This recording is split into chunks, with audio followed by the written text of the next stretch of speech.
Με βάφτισαν γοργό, μα με φωνάζουν Μέδουσα από τη στιγμή που πλήρωσα βαρύ το τίμημα του φίλου μου.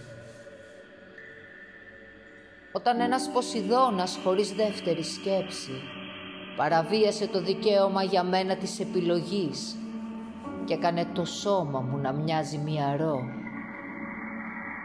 καθώς εκείνος απομακρυνόταν, γυναίκες έδειχναν με το δάχτυλο όχι αυτόν, αλλά εμένα. Ο μύθος έχει πως άμα με κοιτάξεις θα πετρώσεις, μα όποιος τολμούσε να σηκώσει το βλέμμα του θα έβλεπε πως εγώ γελώ και πως η ομορφιά μου δεν χάθηκε, ακόμα κι όταν όλοι με αποκάλεσαν τέρας.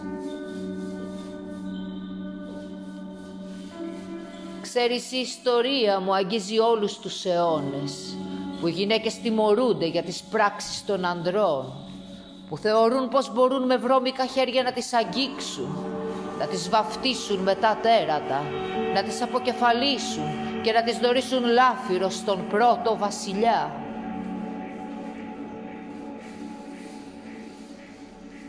Αν μονάχα τολμούσες να με κοιτάξεις στα μάτια, θα έβλεπες πως ακόμα και τώρα, πριν από το θάνατο, εγώ γελώ. Και το τέρας σε κοιτά μέσα από την αντανάκλαση.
Αν τολμούσες να με κοιτάξεις στα μάτια, θα έβλεπες με πόση ορμή, με πόση φωτιά γεννάται η θηλυκή ενέργεια. Θα έβλεπες πως η μουσική γίνεται σώμα μου και ζωγραφίζει την λαχτάρα για ζωή.